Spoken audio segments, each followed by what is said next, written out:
Welcome to our program. We're having a discussion of Theology Without Borders, essays in honor of Peter Phan. I am Leo Lefebure, and I teach at Georgetown University and serve as a faculty fellow at the Berkley Center for Religion, Peace, and World Affairs. It is my pleasure to moderate today's discussion. Our discussion today is being recorded. After our speakers have shared their reflections, we will welcome thoughts and questions from our viewers. We invite you to write a question or comment in the Q&A at the bottom of your screen, and then at a later time, if you would like to speak, we'll invite you to raise your hand. We will include as many comments as possible.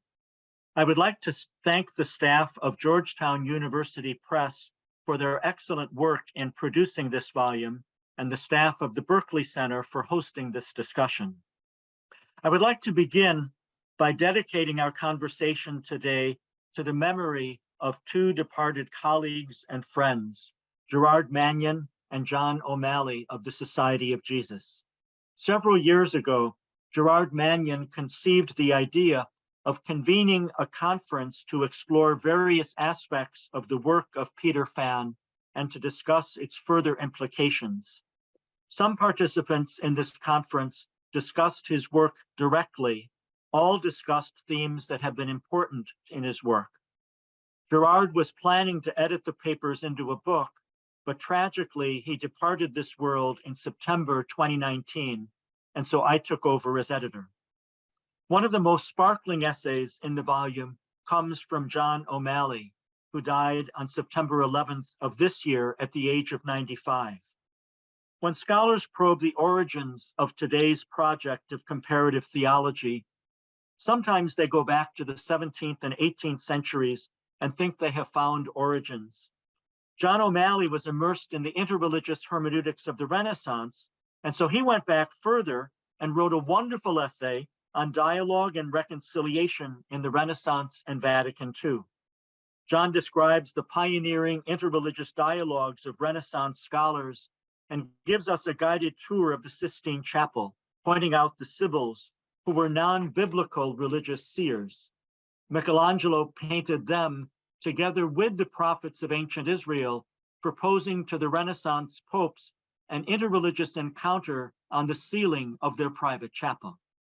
We treasure the memory and the many contributions of both Gerard Mannion and John O'Malley. The first section of Theology Without Borders discusses world Christianity and migration, a topic dear to the heart of Peter Phan. To introduce this section, we have Cristina Yedo Gomez, a systematic theologian and the Presentation Sisters lecturer at BBI, the Australian Institute of Theological Education. Her role is directed at promoting women's spiritualities, feminist theologies, and ecology. She was previously the social justice coordinator for the Catholic Diocese of Broken Bay and chair of the Australian Catholic Social Justice Council.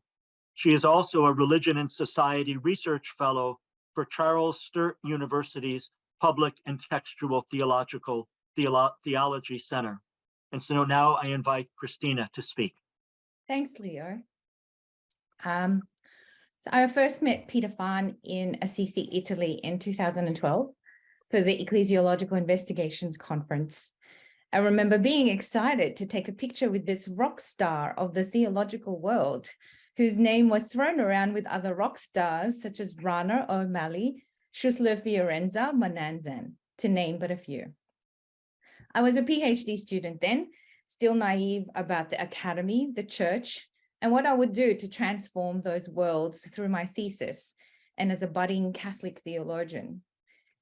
Today, my eyes are more open and I find myself remaining a theologian despite the ugly realities and experiences I've faced in terms of the academy and the church.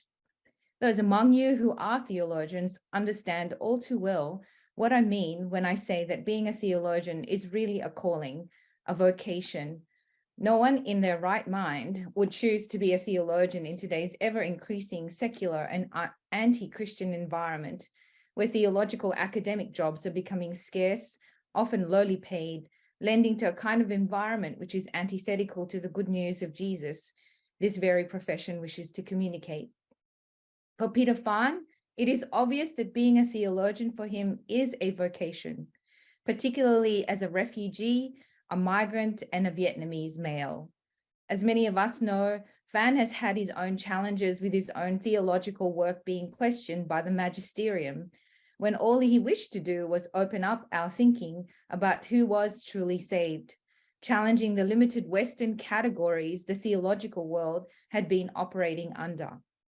And yet, it is also these particular lenses of being Vietnamese and migrant that has helped him to create a distinctive space in the theological world, allowing others to see the value of Asians and migrants in their multi-layered and complex beliefs as contributing something valuable and even transformative to traditional Western Christian theology and the Western Christian Church itself. We know that for many decades, Christian theology was taught in a way that one began their studies with the early church fathers, Latin and Greek, examining the heresies of the day and the consequent decisions made at the early ecumenical councils, which would later form the beliefs and practices upheld to this day. We would learn about the medieval scholastic debates between the Franciscans and Dominicans, Bonaventure and Aquinas.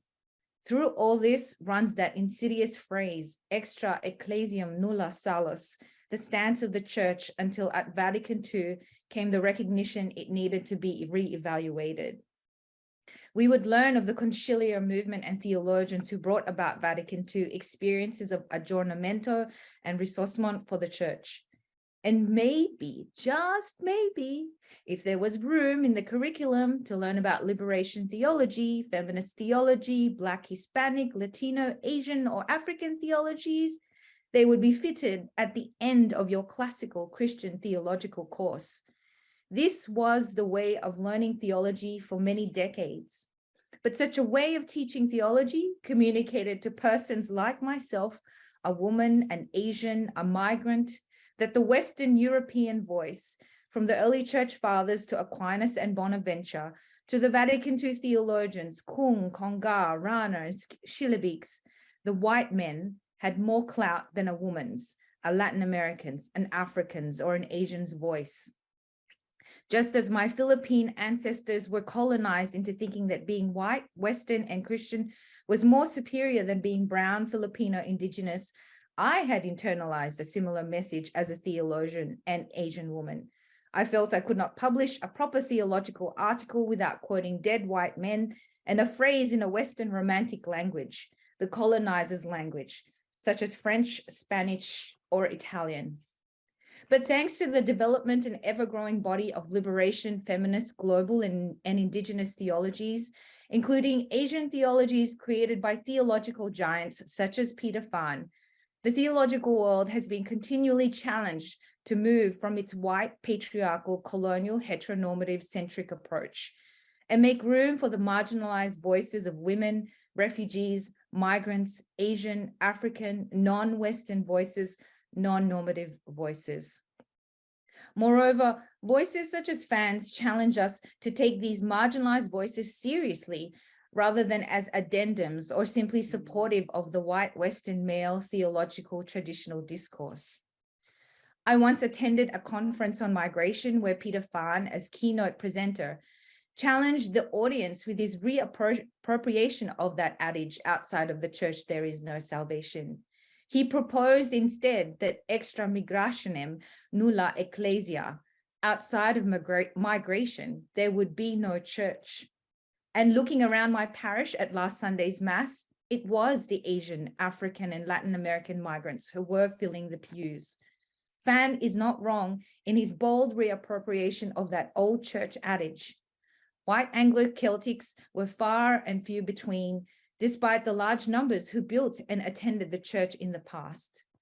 What then might we learn from migrants about the shape of the church and the faith itself today, without dismissing migrants as simply blind to the abuses of the church, who have not yet opened their eyes like their white Western Anglo-Christian brothers and sisters that have rejected the church and voted against it with their feet?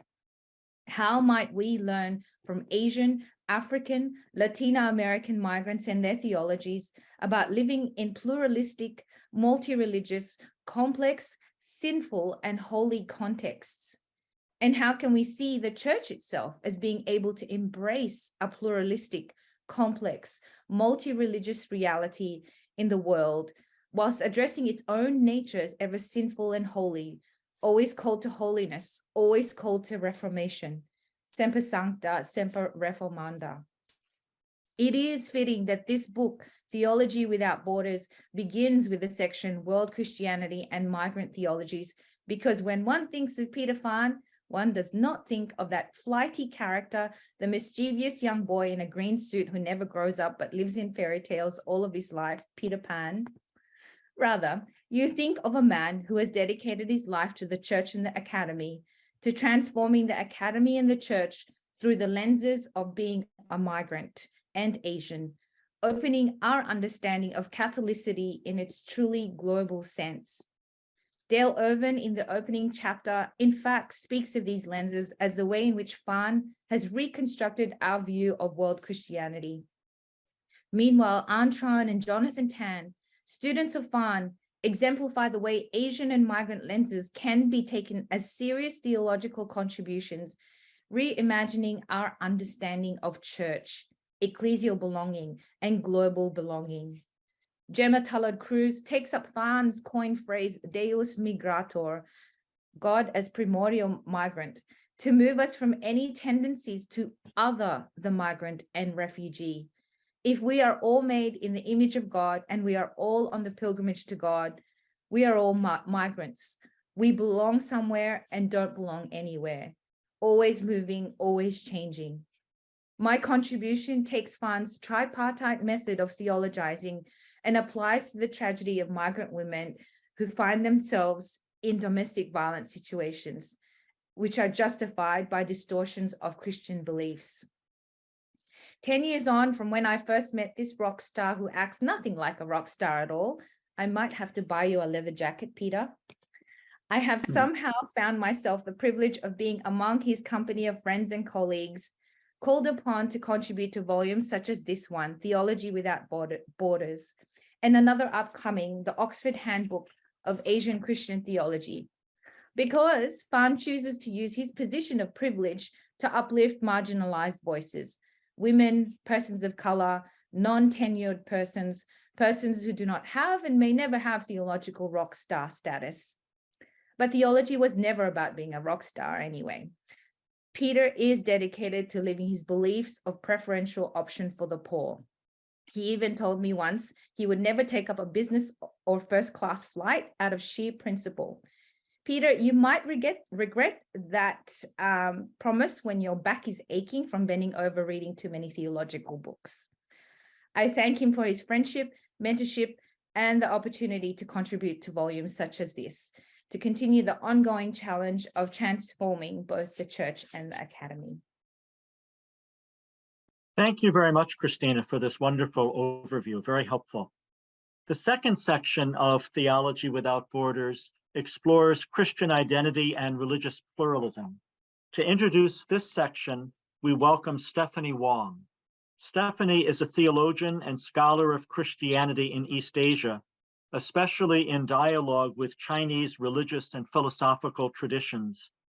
After studying Chinese Christian history and theology at Yale Divinity School, she headed to Georgetown University because its program in religious pluralism offered the flexibility to dive deep into the study of both Catholic theology and the intellectual history and lived traditions of Chinese religions. Also, the opportunity to work with Peter Phan. Stephanie is currently an assistant professor of theology and religious studies at Villanova University near Philadelphia. And so I welcome you, Stephanie. Thank you so much for this opportunity. Yes, as Leo just introduced, I came to know Peter Phan as a doctoral student of his at Georgetown University. And indeed, it was this program, this rather unique doctoral program in religious pluralism, where we put front and center the question of religious diversity and how to make sense of it historically and philosophically and theologically, that gave me the chance to know Peter. So I think it is fitting then that I have the chance to introduce part 2 of the book, because this question of religious pluralism has been so central in Peter Phan's work. In his research and certainly in his teaching, he so eloquently has communicated to all of us how the mixing and shoulder rubbing of religious communities today in our modern globalized world is in fact nothing new. And he's asked us to attend to the ways that this was true since the early days of the movement that emerged around Jesus. And that historical sensibility is especially present in chapter 6, in the chapter of this volume written by John O'Malley, another much appreciated teacher of mine at Georgetown. In his chapter, Dialogue and Reconciliation, the Renaissance in Vatican II, John O'Malley reminds us that the kind of call to appreciation for what is positive in other religious and philosophical systems is that the church in Nostra Aetate calls for. We see earlier moments where this was a value, especially in Renaissance humanism, where O'Malley points out that dialogue, especially in the form of the colloquy, was understood to be a fundamental and innovative aspect of the intellectual life, requiring the exploration of different voices and different persons within the author. And so I think it's worth drawing attention to this really fantastic chapter, pointing to the ways in which the Christian impulse to regard those who are not Christian with openness and with a curiosity for what positive insights they may bring to the transcendent, John O'Malley calls our attention to that historical openness. In chapter 7, William Lowe has a chapter on interfaith Christology, which also hits on one of the main themes in Peter's work. In this chapter, William Lowe talks about Christ in the many and the diverse religions and interreligious Christology, but he does challenge Peter a bit, asking some hard-hitting questions about the nature of an interfaith Christology. Is the Christology that Peter is proposing, he asks, does it have a referent, or does its Christ float freely in a constructed conceptual realm?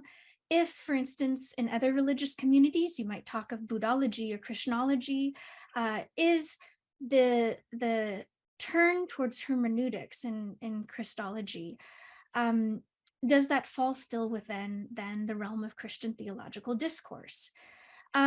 And I think some of these questions, the fact that William Lowe asks them, it's so helpful in reminding us that at every moment, Peter in his work has been so concerned with asking the hard questions about religious claims, not for the sake of an abstract discussion of rival truth claims or a limited sense of theology of religion, simply assessing other traditions on what they say about salvation, but rather that Peter has taken very seriously in all of his work how in different religious traditions, certain teachings, certain ideals, certain types play centrally. And indeed, for Christian theologians, then Christology must always be close at hand. In chapter 8, Chester Gillis writes about interreligious marriage, and it's a call for the church to engage and pay attention to the increasing rates of ecumenical and interfaith marriages. And this is something that certainly in Asia, where Peter has focused so much of his attention, interreligious marriages are often quite common in certain contexts, where religious identities are not as ecclesially or communally bound, as has often been the case in the Western Church. And so Chester Gillis carries forth that argument and makes the case that the church must not ignore or pressure those who are in interreligious marriages, because if that has worked in the past, it is less and less likely to work in the modern day. He concludes single belonging may be the norm for the church, but for many people, it is not. Okay. In chapter 9, Brian Flanagan writes about ecclesiology and does a fantastic job of highlighting how Peter's work carries forth under 3 priorities. The first is that of a church and an ecclesiology that are regnocentric, looking to the kingdom of God as the very raison d'etre, the reason for being of the church. That in so much of his work, he has called the church not to understand itself or operate in the world as an institution focused on its own existence and perpetuation, but really seeing itself and judging itself by its witness towards those without. And in this, this brings us to the question of dialogue in a religious dialogue, where in conversation with the Asian bishops, Peter Phan has called for a triple dialogue with the people, the poor, and the religions of Asia, a common refrain we hear from many liberation theologians from the Christian East and Southeast.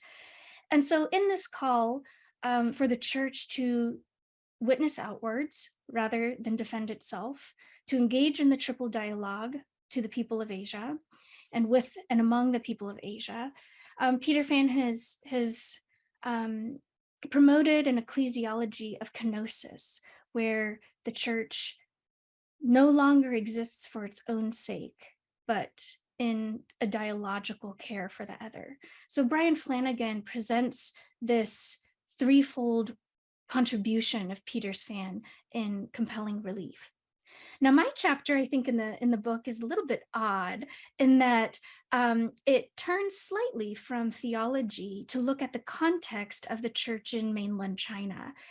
And this is because Peter Phan, as a teacher of mine, affirmed so much the importance of understanding not only the theological tradition and the key questions therein, but also the importance of attending to context.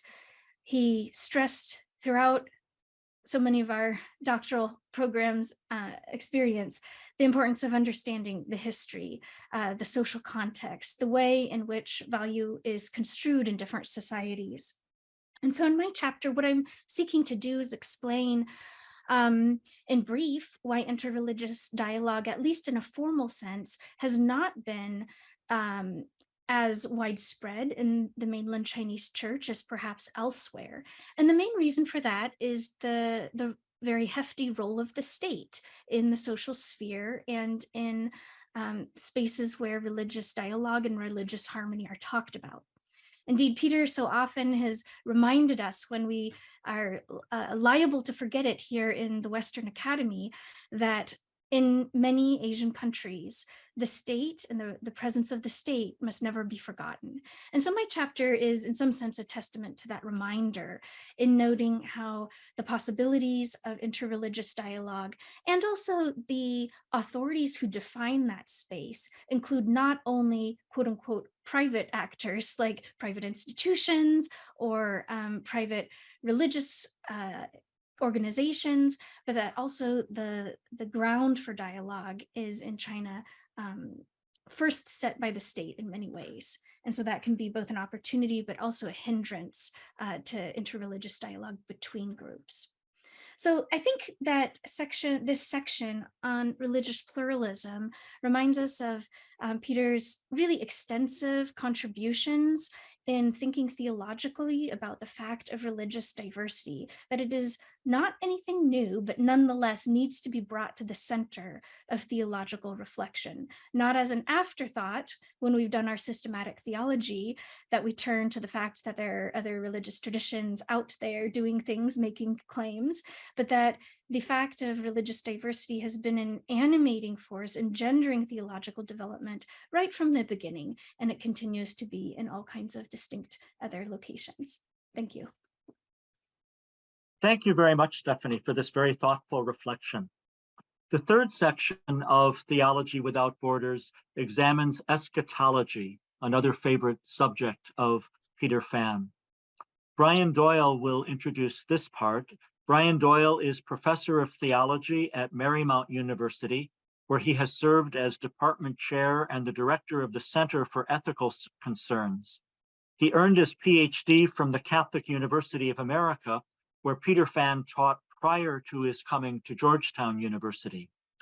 Brian's research interests include eschatology, theodicy, and the doctrine of the Trinity. He lives in Maryland with his wife and 3 children. And so now I welcome Brian. Thank you, Leo, and thank you for all your hard work and follow through, getting us from where we are to, or where we were to where we are.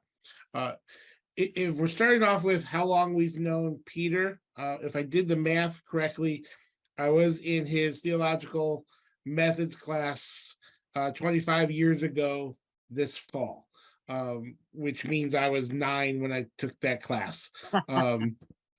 My favorite memory of Peter, of course, is when we learned that his bookshelves in Caldwell Hall were not attached to the wall, and all of them being double stacked came crashing down over the summer.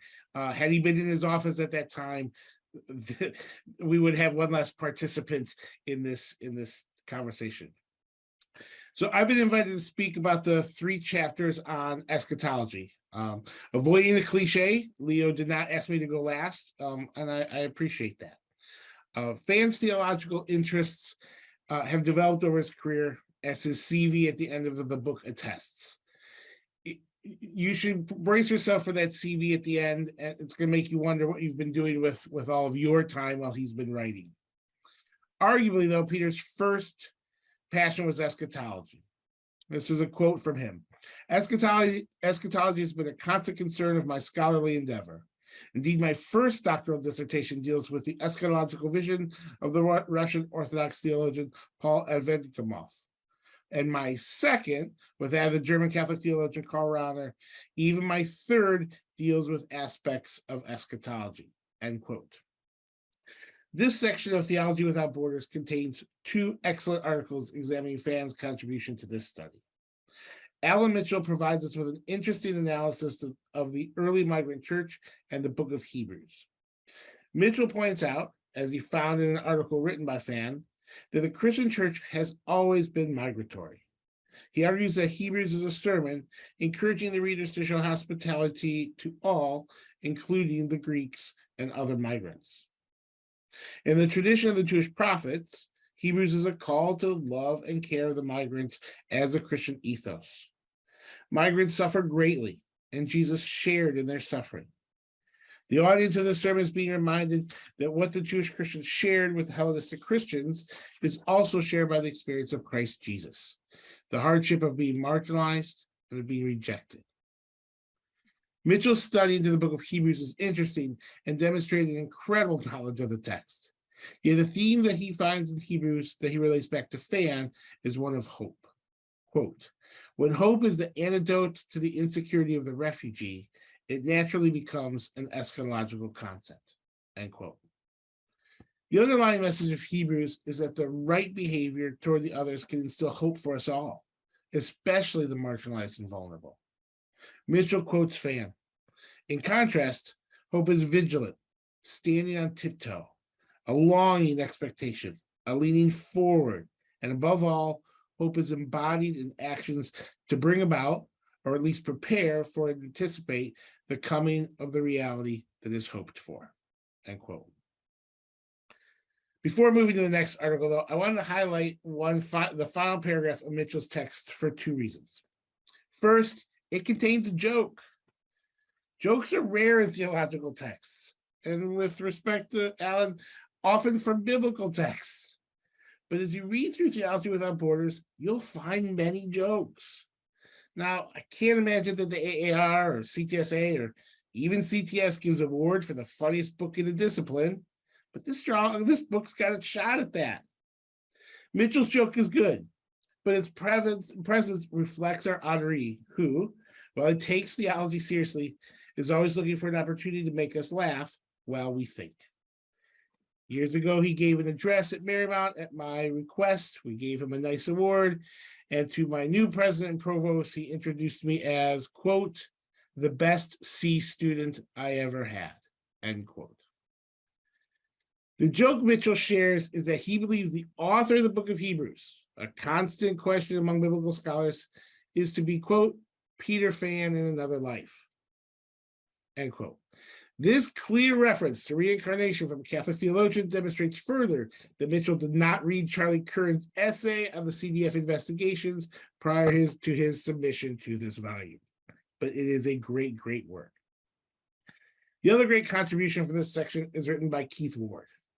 Ward's work combines several of the trajectories of Phan's work. It looks at soteriology in a pluralistic world. Can we say with confidence what happens when we die? Moreover, can we say with confidence what happens to others when they die? Ward demonstrates the movement of Catholic theology from extra ecclesiam nullius to the openness of Vatican II and our post-conciliar popes, especially John Paul II. John Paul II emphasized the universally salvific will of God. God desires us all to be united with God in the eschaton. Yet no pope or Catholic catechism is going to ask the difficult questions which Ward argues we must ask at this point in history. The eschatology of the Abrahamic faiths reject any doctrine of reincarnation, samsara, or rebirth. But Ward calls for all of our faith traditions to be in a place of humility in that none of us could be 100% correct. The arguments theologians have, such as my argument about the intermediate state and the other and yet weaker contribution to this volume, must be seen as lacking in confidence in its accuracy. We know that we do not know what happens to us immediately after we die, nor can we comprehend the end of time or of created reality. No religious tradition has the fullness of truth, especially about eschatological questions. Thus, we need to recognize the ability to learn from each other. Many years ago, when I was this student at CUA, Michael Stober asked if the concept of reincarnation wasn't a more merciful understanding of our experience at the end of our lives. Catholic bishops at the time were concerned with Michael even asking that question. Ward asks this question pointedly in his article, not as an attack on Christian doctrine, but as a lesson we may be able to learn from the face of the East. One point I really enjoyed of Ward's piece is when he looks at the issue of purgatory, Ward shows that even Christian eschatology recognizes a development of the person and of our understanding of our reality and relationality after our death. We learn who we were and who we are. We learn the reality of the divine. For Ward, we continue to be students of theology even beyond this world. I'm sure Peter will continue to publish at that point as well. And while Phan may call this position inclusivist plurality, or as Ward calls expansivism, he both calls it the question of how we can dialogue with others about an experience that will be unavoidable for us all, the experience of death. Ward demonstrates that the questions Phan asks about life after death are integral aspects of Christology, ecclesiology, and theological anthropology. It is unclear which of the three articles in this section is the strongest, but all will agree mine was the weakest. But I wanted to close by pointing out one small part of my argument. In the debate about the intermediate state, Joseph Ratzinger claims the Catholic ground by reference to scriptures and Thomas Aquinas. I point out that taking the other position, Peter examines not only the scriptures, but 7 great voices of the Christian tradition, including Thomas. He continues that analysis through the Reformation and into modern times. While I know that John Borelli is following me and will be the one to heap all the praise upon Peter, I would like to point out that despite what many may think of Peter's conclusions, his theological methodology and his pedagogy are truly Catholic in the best sense of the term. It's provided an excellent example for us all on how we ought to be doing theology, even if we're unable to do it at the same pace as he does. Thank you. Thank you very much, Brian. And I found your essay in the volume very illuminating and very helpful. And thank you for this great overview of this section. The 4th section of the volume ponders the legacy of Peter C. Phan. To introduce this part, we welcome John Borelli. John Borelli is Special Assistant for Catholic Identity and Dialogue to the President of Georgetown University, a position he has held since 2004. Before that, he staffed ecumenical and interreligious relations and dialogue for 16 years as Associate Director of the Secretariat for Ecumenical and Interreligious Affairs of the U.S. Conference of Catholic Bishops. And so now I welcome John. Thank you very much, Leo. Peter Phan is the first theologian in the post-Vatican II era to be charged with serious theological ambiguities and problems with doctrine, and to escape censure by the office of the Roman Curia that was previously known as the Congregation for the Doctrine of the Faith.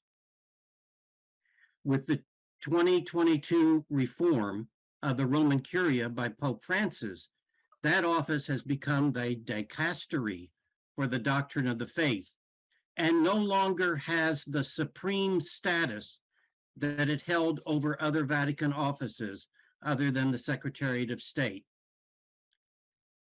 Whether Peter's success is a reason for that, we'll leave that to history. The number of such fierce investigations has dwindled in recent years.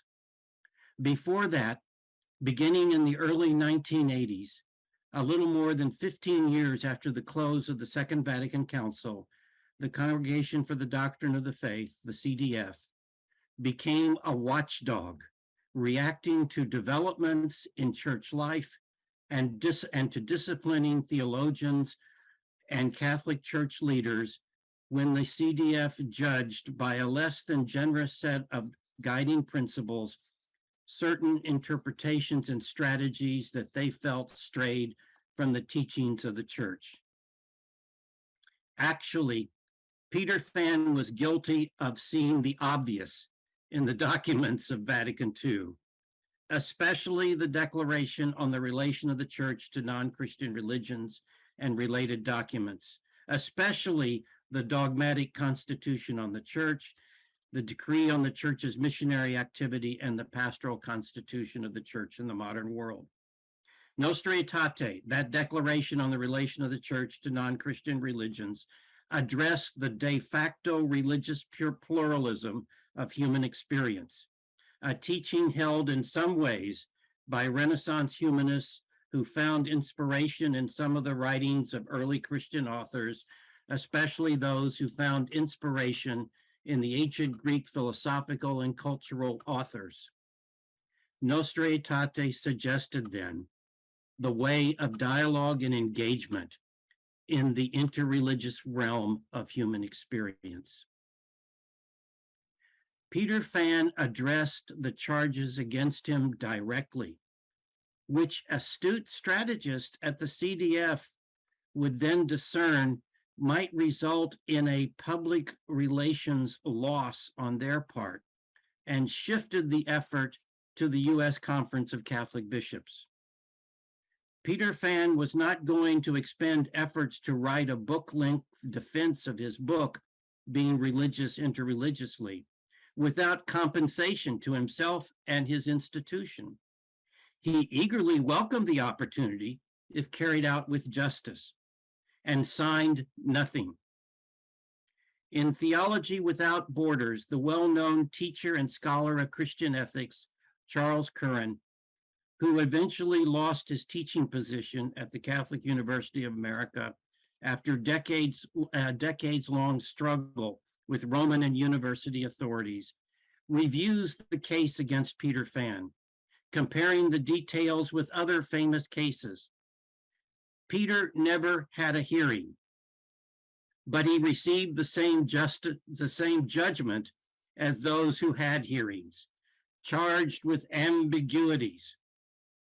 But the charge had no real impact on the life and work of Peter Phan on his way to becoming the most published of theologians in the United States.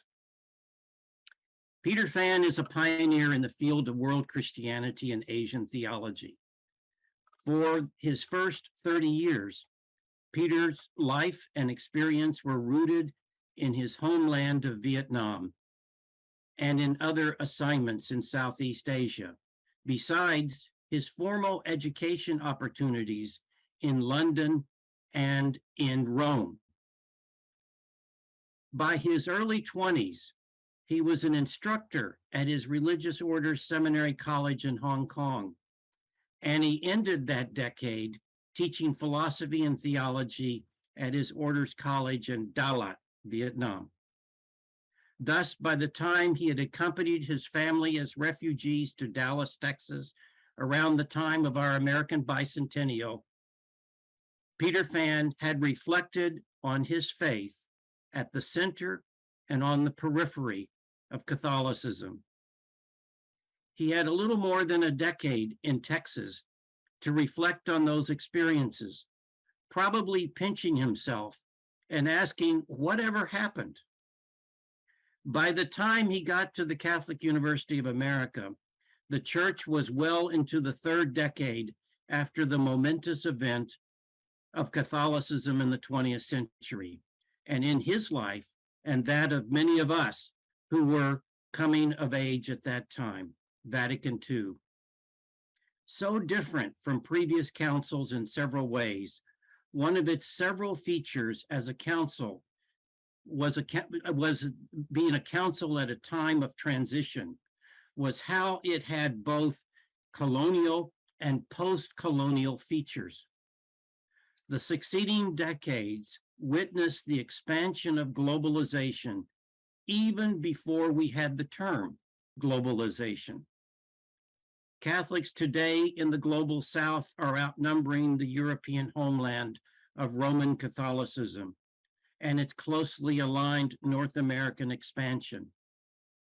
Fortunately, Angelo Giuseppe Roncalli, Pope John the 23rd, had the wisdom to discern the need to call a universal council of the church, and his spirit and that of the councils inspired the majority to take major steps into an unanticipated post-colonial and post-Eurocentric world. The Catholic Church changed substantially, which European and North American Catholic teachers had taught for centuries was not possible. The model, always the same, became enculturation. What Jesuit and other missionaries had attempted in the 16th and into the 18th century, but met with suppression and condemnation, became the theme for missionary efforts, liturgical life, and doctrinal expression. In Theology Without Borders, Deborah Tonelli, a scholarly researcher, professor, and Georgetown University's representative in Rome, traces Peter Phan's contribution and legacy for his expansion in her essay, Decentralizing Theology. Peter Phan has shown that the way of dialogue applies not only to how Catholics should engage fellow Christians and the followers of other religions, but also among those living a universal faith in diverse cultures. Asian Christians, as Peter has shown, face a number of challenges beyond the diversity of their cultures and languages.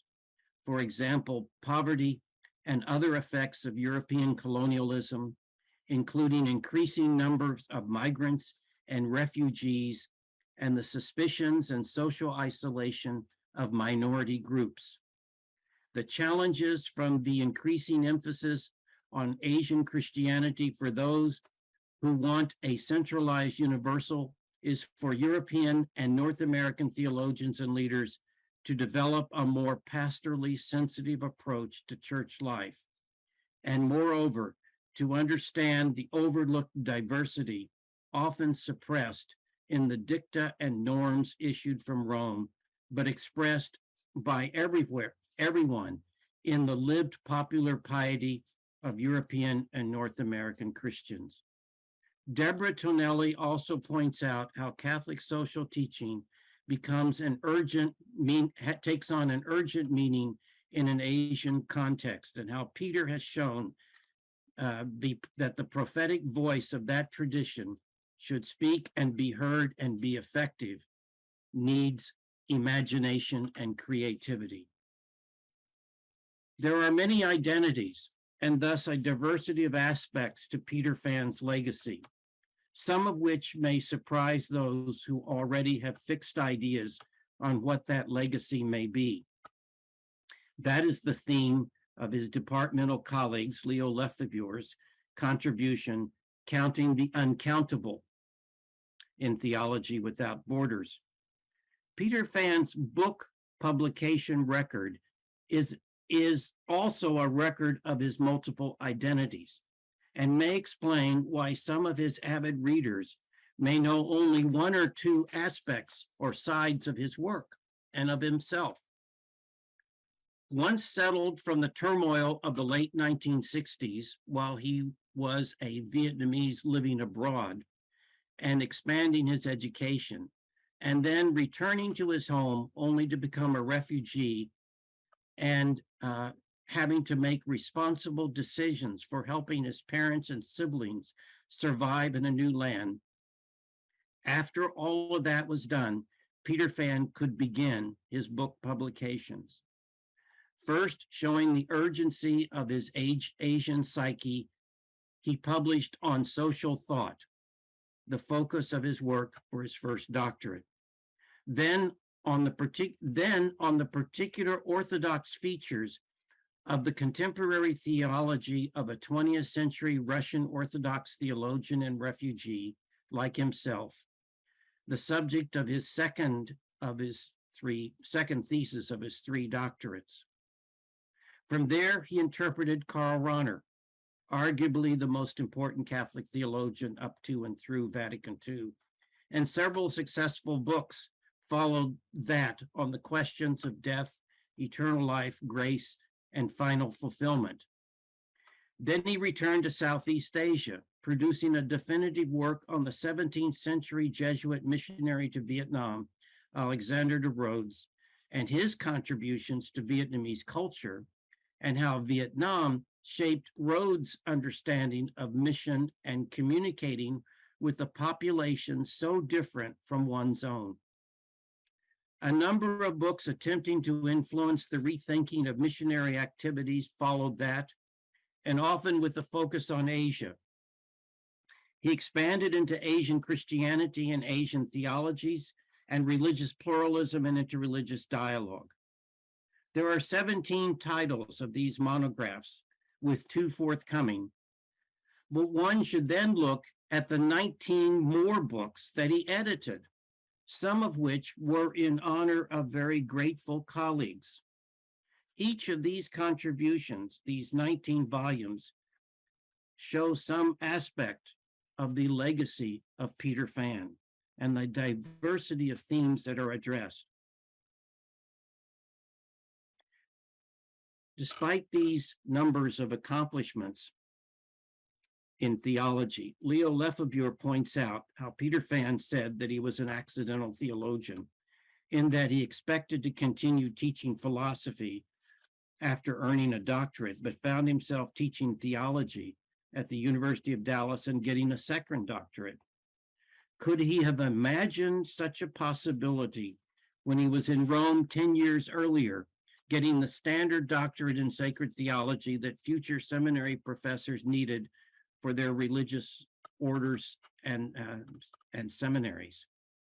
In fact, as a migrant, his whole life, Peter Phan has moved about from situation to situation, taking the grace of the moment and skillfully excelling at what was expected of him at that moment. He worked at a fast pace, but he took the time to work collegially, instructing the young, cajoling his colleagues, and celebrating his seniors. As one who has lived 55 years outside of his homeland and taking advantage of the chances he has been dealt, he has not only crossed many borders, but has, in his own epilogue's words, transgressed the traditional disciplinary divisions of theology. Then Peter Phan did something traditional. He resorted to the 11th century theologian St. Anselm of Canterbury and his definition of theology faith-seeking understanding. His work, his own work, Peter suggests, is nothing but, quote, an intellectual activity rooted in the Christian faith and its ecclesial community, seeking to understand systematically and critically the Christian beliefs by standing under theology's object, or more precisely subject, namely God. He then adds what his own life has taught him as someone displaced from his homeland and has adapted to new places and circumstances as a refugee. That theology, quote, does not intend to craft universally and permanently valid answers to questions that may arise about the Christian faith in our own day. He has done this with grace and humor, for as he notes, all of the contributors are his friends and none have made well-deserved negative assessments. Actually, if you study Peter Phan's work and read between the lines of Theology Without Borders, you might discern a few gentle criticisms mixed with gratefulness in this person who learns from his mistakes. Peter Phan's greatest legacy is how he excelled at the craft of theology, giving an example for generations to come that will be impossible to erase due to the fortunes of history. Thank you very much, John, for this very insightful, this wide-ranging overview of Peter's legacy. The final word in Theology Without Borders goes to the author of the epilogue, Peter Phan. Peter Phan has earned 3 doctorates. He is the inaugural holder of the Ignacio Ellacuría Chair of Catholic Social Thought at Georgetown University. His research deals with the theology of icon in Orthodox theology, patristic theology, eschatology, the history of Christian missions in Asia, liberation, enculturation, interreligious dialogue, as well as many other topics. He is the first non-Anglo to be elected president of the Catholic Theological Society of America, and also the first of the president of the American Theological Society. In 2010, Peter received the John Courtney Murray Award, the highest honor bestowed by the Catholic Theological Society of America for outstanding achievement in theology. And so now I invite Peter to comment. Good evening, and my first word is of profound gratitude. First of all, to the 2 persons who are no longer with us, but who are with God, Gerard Mannion and John O'Malley.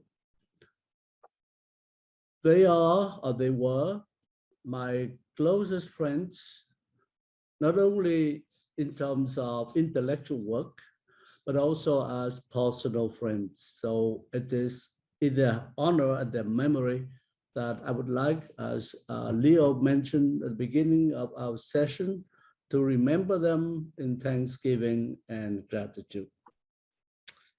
The second thing I'd like to say is that I am deeply grateful to Leo Lefebure, who's the editor of the volume, and all the contributors to the volume. It is one of the best volumes that I have read, and so it is great. It's the work of love, that the labor of love that Leo has performed this task of editing the work and getting all the contributors to the volume. D. Christie has written a marvelous review of this book in the online journal called Catholic Books Review. If you haven't seen it, she says that the book is so diverse, so comprehensive, and that the essay by Leo Lefebure is worth the price of the book. So that's important to notice that. The third thing I'd like to notice this evening is that except Leo and myself, all the speakers are from the laity. women who are coming up the ranks. And they will continue to carry on our work, my work. So this emergence of lay theologians is a sign of hope, a beacon of hope for the Catholic Church. Now, Christina has said that the vocation of theologian, no one would, in his right mind would take it because it doesn't pay well. And it got a lot of objections and opposition, sometimes from the hierarchy themselves. And so for you, Christina, Stephanie, and Brian, to take up the task, and of course, John Borelli, but John Borelli is a special case. I think he was called to the priesthood until he met his wife, Marianne. All of a sudden, he realized he has another vocation, right? But Christina, Stephanie, and Brian, you are the future of the theology. You speak eloquently about my legacy, but my legacy is nothing except through your work, through your publication, your research, and your continuing contribution to the church life. I would like also to thank the publisher of Georgetown University Press, Al Bertrand, who has graciously agreed to publish this book. And my only recommendation is that you all who are listening to this Zoom meeting, would you please buy a copy to everyone on your anniversary of your wedding, anniversary of Christmas and the New Year and whatever else, or buy for every Chinese in China a copy. That would make Al Bertrand very, very happy. And unfortunately, Leo and myself have renounced the royalties to the book, so neither of us will get rich, but at least Georgetown University Press will be very happy. Now, seriously, you all mentioned many areas in which I have engaged myself as an accidental theologian. I didn't set out to be one. It's more circumstances that almost forced me to take up this task. What is most important, the point that you all make this evening, is not how much we know or what we have studied and what kind of theology we have produced, but the idea that theology is an ongoing intellectual enterprise of the church. I emphasize the word ongoing. Yes, some of us would do this and that, but what's important is that the way we do theology is not simply a matter of acquiring knowledge.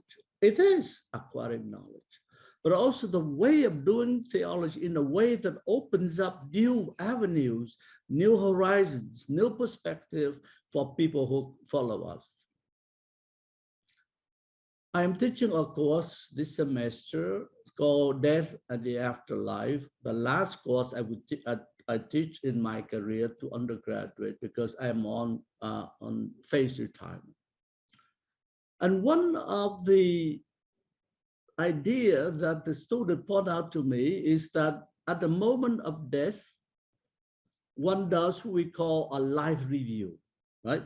Just maybe take a short time, take a look at what you have done and what you have failed to do and what the good you have done, the good you missed to have done, and evil thing that sometimes we do. And listening to you this evening is for me a life review. Is it worth it? What have I done? What could I have done otherwise? Are there any unfinished businesses? And my answer is absolutely yes. Life is too short, even 30, 50 years of scholarly work is still very short to do the kind of reflection on theology, on the mystery of God, who is by definition incomprehensible. So I would thank you for all the things that you have said very kindly this evening. It helped me to remember in a moment what the theological trajectory I have followed and I have done, and to look at into the future, that to see that theology has a bright future as long as there are people like you, Christina, Stephanie, Brian, and John Borelli, the lay people who continue to do this work and who might not receive the kind of material reward that people in other careers have done. So once again, thank you very much. I don't want to speak further. The book speaks for itself. I repeat, if you want to do a favor, buy the book for everybody. And even if you don't read it, just buy it and just give it to other people and say, this is the best book ever written, ever edited by Leo Lefebure. So thank you very much. Thank you for people who have come to attend this. I know that there are some people from Latin America has emailed me that he would attend the meeting, and I look at this so I can see even someone from United Lutheran Theological Seminary, I think there. Paul, you are here too. He was a former dean of the Lutheran Theological Seminary, and he spent his time. I told him that don't waste your time. You have much better thing to do than attending this meeting, but he spent his time to us. So I didn't see anyone else, I just see him. So I'd like to say thank him. Hi, Paul. Yeah. So I go back to Leo. So thank you very much, Peter. On your query, was it enough? You may remember I ended my remarks at the conference and also my essay by recalling a song for migrants that's part of the Seder service of our Jewish friends and neighbors. And it sings Dayenu. It would have been enough for us. And in the song, it's like one thing after another. If God had only done this for us and not something else, it would have been enough. And I think I can speak for all of us, Peter, once again, in saying to you, Dayenu. Now we have a number of comments in the Q&A, so I'd like to just remind you, if you would like to submit a question or comment, you can do so in the Q&A at the bottom of your screen. If you would like to say something, please raise your hand. So I'd like to share some of the comments that have come in so far. First is from Jay Singh. This is more of a comment. Wanted to say hello to Peter Phan, for whom I have great respect. Jay Singh is from USAID. I was the former head of USAID's faith-based office and mission director. Thank you for this conference and the memories of past colleagues with sincere respect. Then Vladimir Latinovich, one of our colleagues in ecclesiological investigations who knows Eastern Christianity inside out. Vladimir writes, thank you, John, for mentioning that Peter has also written on subjects related to Orthodox theology. It's just amazing how versatile he is as a theologian. Thank you on behalf of all Orthodox for including us in your incredible range of works, Peter. Then we have a comment from Marinas Iwuchukwu. I would like to specially thank Peter Phan for his incredible support of racial minority scholars like myself. My induction into religious pluralism and interreligious dialogue was buoyed by reading his bold defense of his theology of religious positions when interrogated by the CDF. Thank you, Peter, for inspiring theological confidence in theologians of color like myself, and for helping me to affirm my African value-ridden understanding of theology of religions.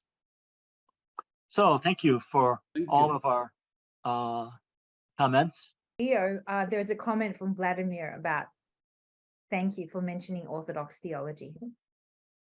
Yeah, I just read that. Oh, sorry.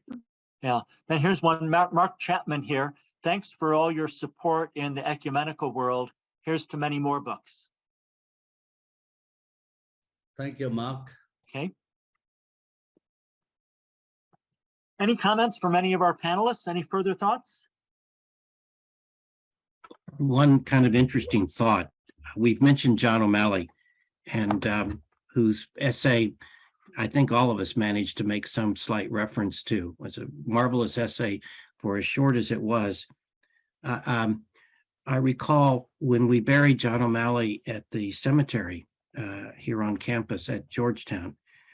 When I met him in 1981, as 5 years after my doctorate, and he was asking me to do a favor for him for the History of Christianity section of the American Academy of Religion for their annual meeting that fall of '81 in San Francisco.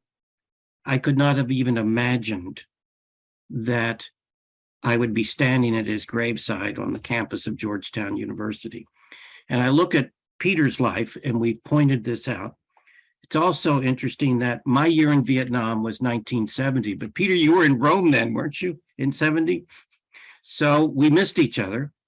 I came back from Vietnam and went back into graduate school, where I was drafted and shifted to history of religions and theology. And Marian and I would frequently fly into Dallas to go to Fort Worth, her family, to visit her family. We never ran into each other. We had to wait until you ended up at Catholic University of America.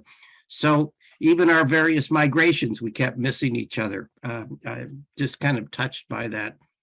And when you made Catholic University across the street from where I was working at the Bishops' Conference, that's when we began to see each other more regularly. I'd like to say two things. First of all, about Gerard Mannion. We all know that he died too early at the age of 49. But what he has accomplished as a theologian, and above all, as I call it, theological entrepreneur, is amazing. And one thing that I admire him is that he always tried to support younger scholars, either giving them the chance to give a lecture at ecclesiological investigation or to publish their work.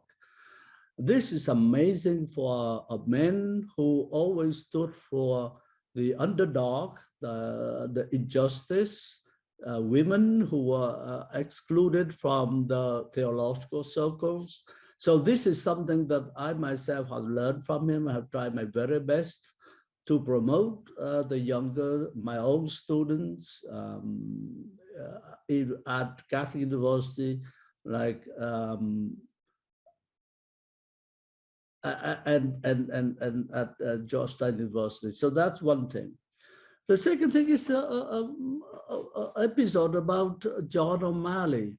You know that he has his office in my outfloor, and one day every day they come to see him, and he said, he asked me, "How are you doing? Are you doing all right?" And I said, "I'm doing all right, but I have always this back pain, you know, lower back pain." You know what he did?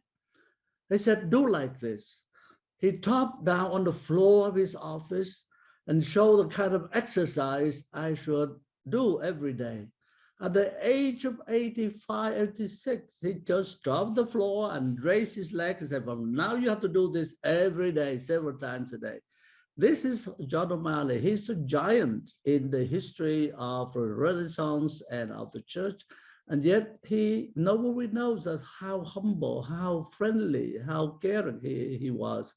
So these are the characteristics that I truly admire in great people. I really don't care how many books a person have written, how many articles. That for me, that's not important.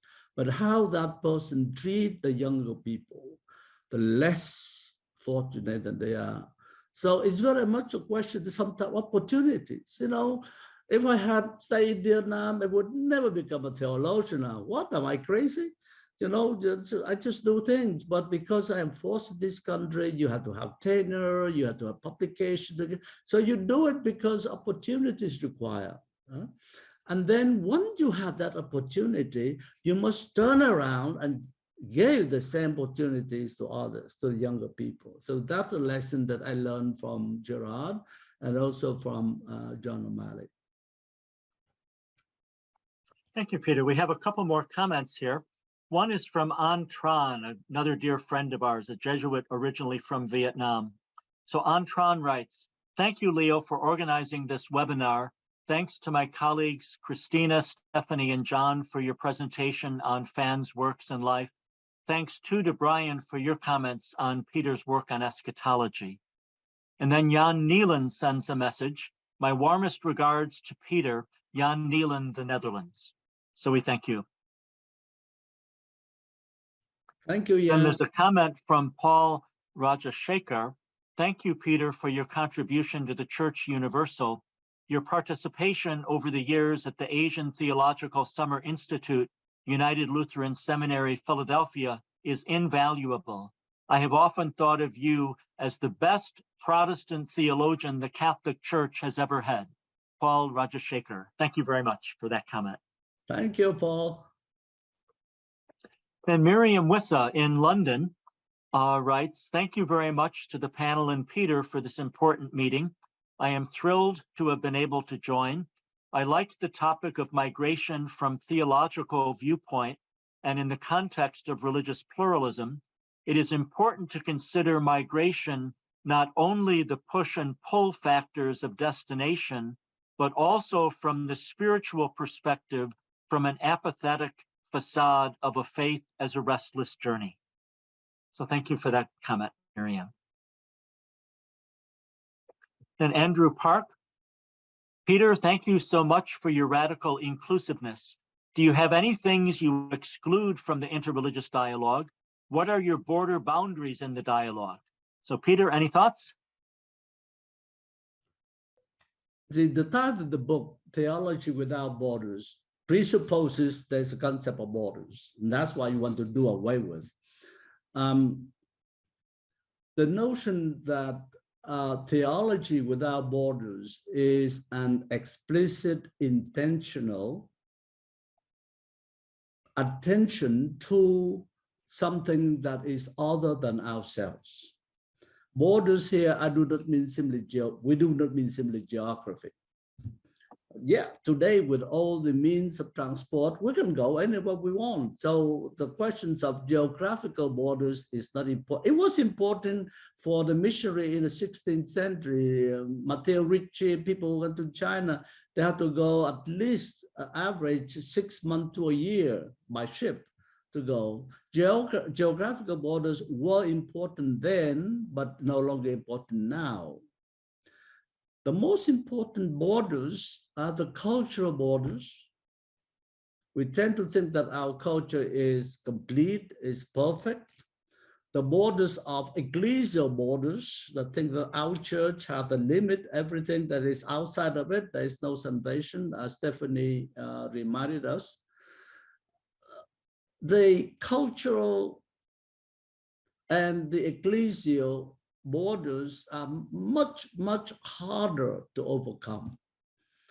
It is something that we have to attend continuously, saying, is this my way of thinking the only one? Or is it something, one of the many ways of thinking that we encounter in our scholarship? And so, Andrew, I know your work very well. I have read every book you have written, Andrew. The important your contribution to the American theology from your Korean background, the Han theology, the reconciliation theology that you have proposed, precisely because we find that these borders, cultural, religious, ecclesial borders, should not be there. And that kind of generosity of spirit, this openness, is such a wonderful thing that I said before. It's not how many books we read, how many books we write, but whether we do theology as an ongoing enterprise. It's something that we do every day differently. Okay, thank you. We have another comment from Angela Sanander. "Peter, I appreciated learning from your experience as I taught students from Vietnam at WTU. Thanks, Angela Sanander." Yeah, thank you.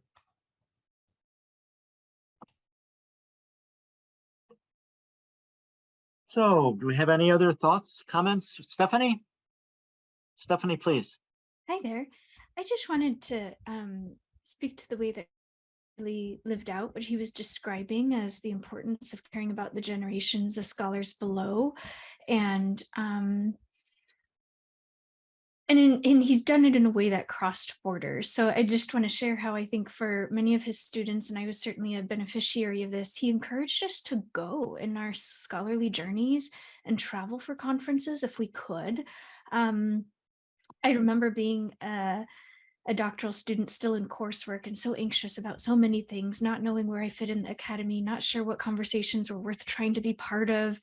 I remember bringing this national workshop flyer to him of a gathering on Christianity in Asia that was actually taking place in Germany. And I was sort of talking about it and talking myself out of going. And he said, go. Why have you already decided you don't need to know that? And so that appreciation for kind of the mystery of the unknown of the little O other, as well as the big O other God, it just permeated all of his teaching and advising. And in a couple of instances, Peter even worked to help and assist with the finances to help students to go and cross those borders, whether they were institutional or international, to have the experience and be part of the conversation and see what those others were saying. So I think what he describes in others of a care for the scholars below is what we experienced, what I am grateful to have experienced as an advisee of his. Thank you. We have another comment from Alan Mitchell. Thank you for keeping me sane in our department by presenting the vacuity of theology without humor. We have laughed together so many times with justification. Your sense of irony and incongruity in the theological enterprise is remarkable. So that's from Alan Mitchell, who wrote the wonderful chapter on the Epistle to the Hebrews in the volume. Thank you, Alan. You know now who is the author of the letter to the Hebrew. Yes, Peter Phan in an earlier lifetime. Yes, adding even further to Peter's list of publications. Good. Okay, I don't see any other hands or comments. So Peter, do you have any final words for our participants? The final word is deep gratitude for all the people who organized this web seminar and the people who participate from all the parts of the world, from Australia and so forth. And it is a great sacrifice that you've made, so I appreciate it. One word I have to say is that you have to do theology very seriously. It takes time, it takes effort, it learn new languages, read new books. But for God's sake, don't take yourself too seriously. Take theology seriously, but not your theology seriously. It is always provisional. It's always on the way. It's always moving. It's always changeable. You change your mind along the way. Change your mind, as Newman said, change is the life of is a sign of perfection. It's not a weakness, but it's a sign of perfection that you want to continue. So one word, take your the study and the teaching of theology seriously, but do not take yourself too seriously. And to that, Brian Flanagan says, amen. Yeah, I think we can all say amen to that. So I would like to thank all of our participants and thank especially Peter for his many contributions to theology. And again, thank the staff of the Berkley Center and of Georgetown University Press for making this whole series of events possible. And with that, I'll bring our discussion to a close and wish you all a good evening.